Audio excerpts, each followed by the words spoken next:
Look, I know it's important to be better than everybody else and everything, but can we just forget about the meta for 5 to 7 minutes and have some fun? Subclassing was actually supposed to be fun. Not stressful, not a job. Fun. New combinations, new ways to play, like enjoying yourself. Instead of focusing on which skill lines give you the most DPS, let's think about the ones that make the most sense to put together, that are the most fun to put together, that unlock new ways to play. And then you can just simply click on to the next video after this, where you can learn how to do the most DPS with subclassing ever.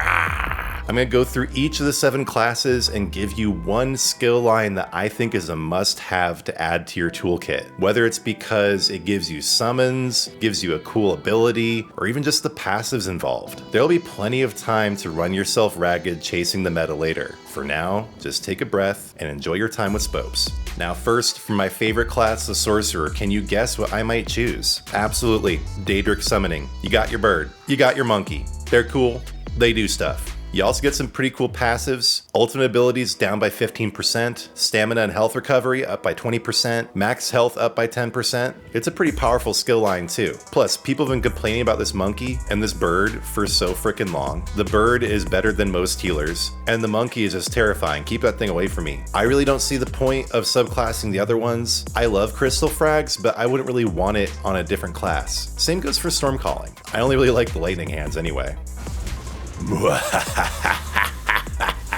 Oops.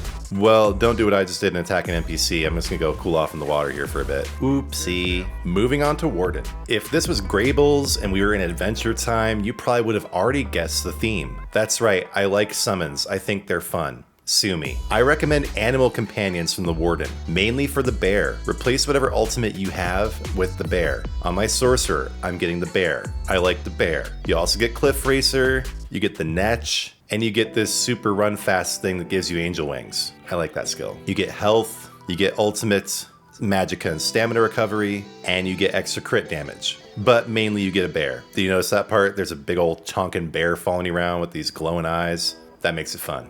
Here on console, you may notice that I have some work to do on Necro before subclassing hits on June 18th. On PC, I've already maxed my Necro out. I've played with that class a whole lot, and I find it to be quite fun, even though it's not at all like a Necromancer in other games. The skill line I recommend from Necro, even though I haven't leveled it up here yet, is Gravelord, because you get such epic classic banger hits like Sacrificial Bones. Eventually Skeletal Mage, which should be permanent, but it's not. Oh well. And also Shocking Siphon can be fun and is kind of weird to play with. Using one of these skills makes the next one cost less. You get extra crit chance for Execute, physical and spell penetration, and extra DOT.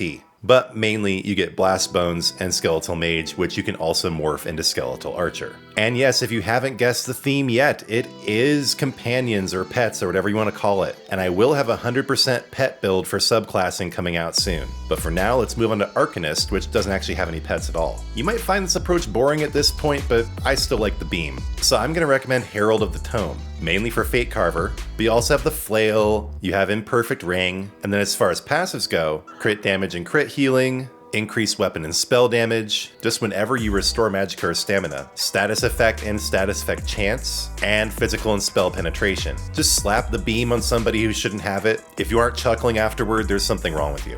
Dragonknight, or as the kids say, DK, has been one of my favorites since launch. It was actually my first class I ever played, but I've neglected it for a while here. Getting back into it, I forgot how much I love Ardent Flame, mainly just for the chain. It's super great when combined with Stampede. You're just flying around the map chasing enemies every which way. Plus it's like a chain you throw and attach to things and you fly around, or it flies to you. I just have so much fun with this skill. I have since 2015. You get extra burning and poisoning. You reduce the enemy's movement speed. Some of these skills get more duration.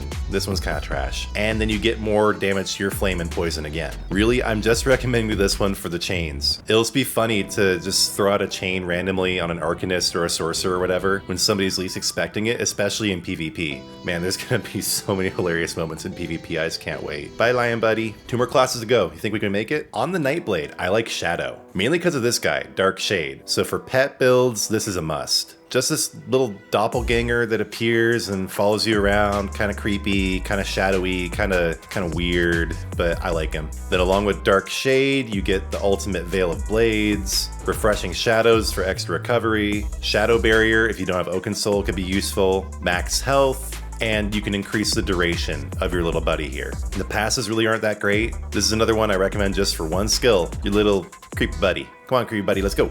Let's go. Lasts like 20 seconds or something. Okay, last class, Templar. On the Templar, I recommend Dawn's Wrath. Solar Disturbance is a really satisfying ultimate, and then you also have the Holy Beam of Loving Light, also known as Radiant Glory. Beams are just fun, and imagine combining this with the Arcanist beam. You got like this green evil beam, you got this white or yellow holy beam, you just kind of do them back and forth. I was gesticulating so wildly, I just hit the microphone, by the way. This increases the duration of some of your abilities, more ultimates, minor sorcery, and just reducing the cost of all your abilities by 5%. That's pretty good overall. Okay, and that's all 7 classes. That's one skill line from each that I recommend just, for fun. If you're at all like me, you're already experiencing subclassing fatigue. And this is without it even being out on console yet. But there are too many people who have somehow forgotten how to have fun in a video game, who have made it into a job that doesn't even pay them anything, and are already griping about it. Just because there's a new meta, or there's too much of a meta, or the old meta is gone, and I get it. Sometimes it's really fun to compete. I want to be the best there ever was on YouTube, so I kind of get it. But this video is meant to be an antidote to subclassing fatigue. Just relax, have some fun, try to remember the original goal of the feature, breathing life into the game, making it more vibrant, taking stagnant old metas and throwing them on their faces, ushering in a new order of things. You have to do this from time to time in any game or it will get stale. And if it gets stale, the casuals will stop playing. And if the casuals stop playing, their money stops flowing in and then the game fails and you won't even have anything to complain about anymore. So just try to remember that, and try to remember the game is about having fun, and just get out there and have some fun with subclassing. I will be coming out with a lot more subclassing content, including builds, tips and tricks, etc. But for now, these are my 7 top skill lines to subclass, one from each class, and with those 7 in your toolkit, you'll be able to whip together some pretty insane builds. If you appreciate my perspective and you haven't yet, please do subscribe, like the video, share it with your friends. God gets all the glory. He always does. None of us would be here without his divine hand. And I thank God for bringing you here to watch the video today. Stay tuned. There's gonna be a lot more Spopes content coming. Thanks for watching.